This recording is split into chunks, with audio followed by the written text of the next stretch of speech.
Hi, my name is Scott White, and this is the FSC Update.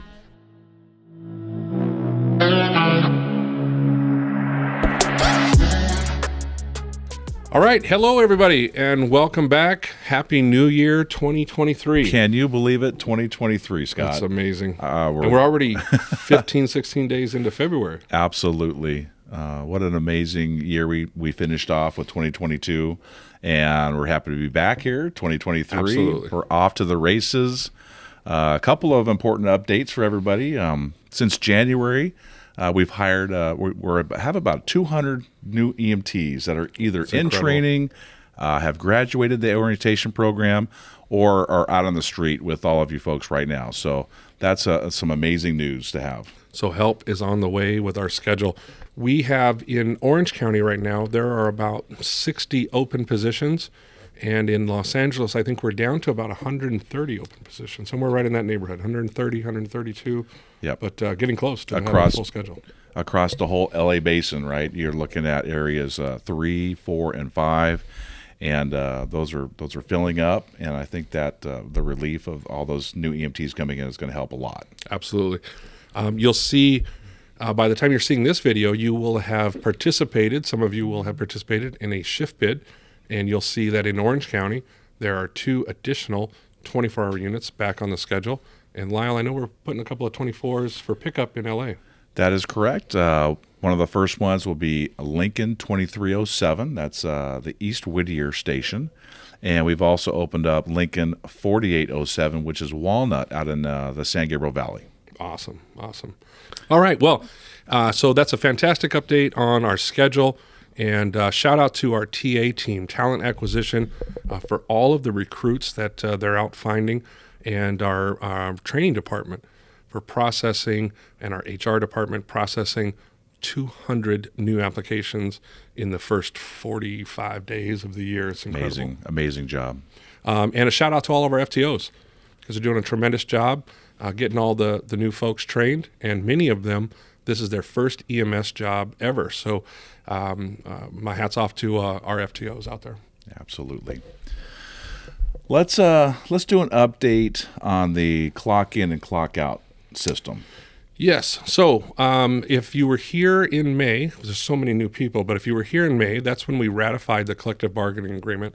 And in the CBA, we are now paying to the punch is what it's what we refer to. So you must clock in, you must clock out. And we did a lot of updates last year about trying to remind folks to clock in and out.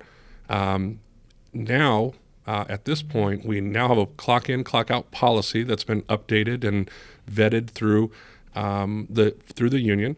And you guys will be seeing that policy very soon. But beginning in March, I think March 12th? March 12th will be the start date for actual pay to the punch. And in that policy, there's a lot of remedies in case you miss a punch, but your check will reflect your timestamps. So it's really important to clock in and out. And if there's any problems with clocking in and out, you guys all know how to contact operation managers if you're doing an early clock in or if you've missed a punch.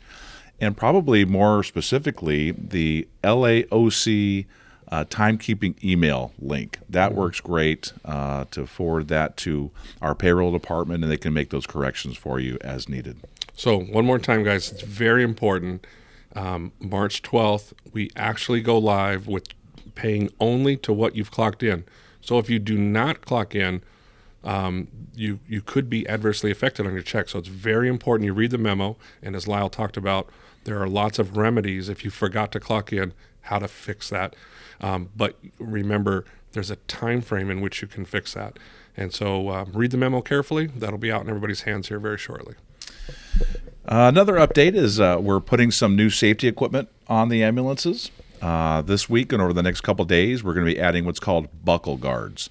Buckle guards are an attachment or a device that goes over the safety belts, the current safety system, and it allows some extra time for the EMTs out there if a patient is trying to unlock their safety devices, and it's a really neat device.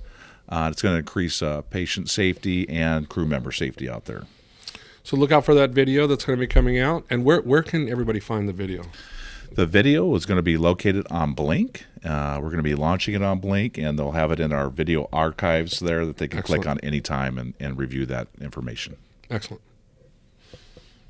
All right, guys, we have a special guest today.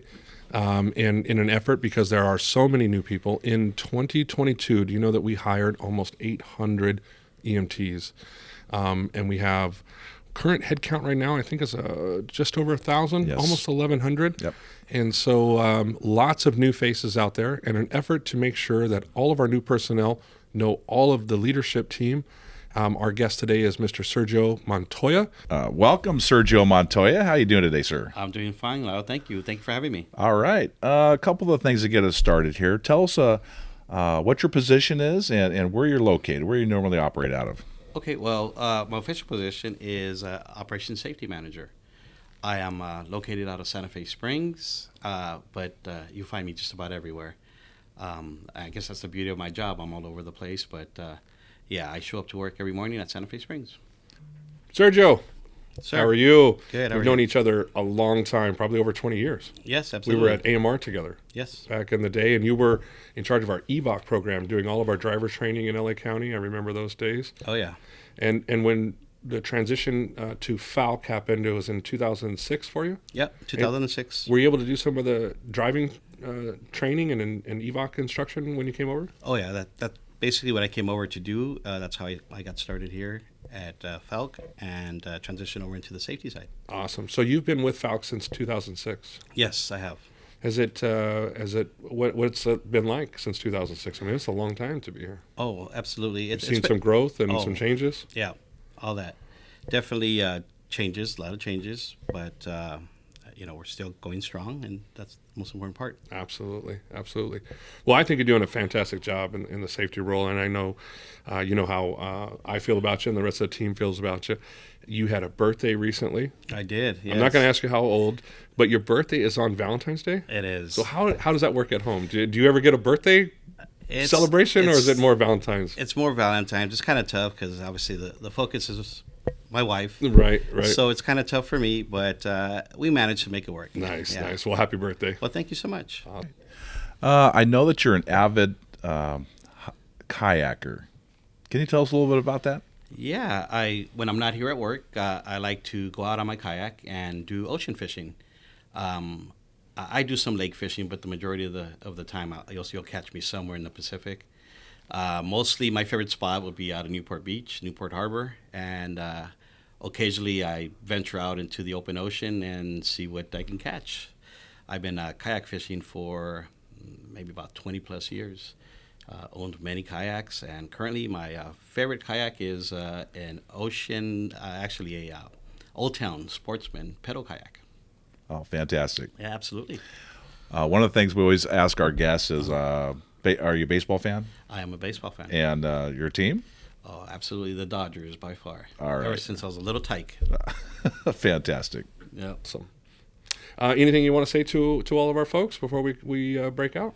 Yeah, I'd like to say that some of the things that I do here, or that I like to do, is the surge part of being a surge manager. And one of the things that I kind of like to do is interact with the crews. And one of the things that I've rediscovered is how resilient our workforce is. Oh, yeah. We've had some challenges and stuff, but you could see that these guys are passionate about what they do and passionate about patient care. And I would like to just tell them that I appreciate everything that they do and keep up the good work. Outstanding, outstanding. Thank you, Sergio, so much. Thank you for having me. Well, I'm glad we were able to get Sergio in here today. That was fantastic. Absolutely. Guys, that's it for this update. Happy New Year. It's 2023. We're going into Q1. We've got lots of initiatives planned for this year. We're going to continue our uniform rollout. We got a couple of care units that are still out there that we got to get decaled. But for the most part, all of our rebranding is just about done. And as Sergio said, I want to thank each one of our EMTs out there in the field for working hard and doing everything you do. Remember, these videos are just a way to give you a quick update. And if you have any feedback for us, we would appreciate that. To see if there's other topics you'd like us to discuss, things of that nature, you can always reach out to us directly. I think we're going to even bring in a couple more guests. I had a lot of positive feedback on that, and we've got some field crews we're going to be bringing in. Yes. And some more of our leadership staff. Awesome. Well, that's it for here, guys. We appreciate everything you do. And until next time, I'm Scott White. And I'm Lyle Hansen. You guys take care and be safe out there. Yeah, thank you for everything you do.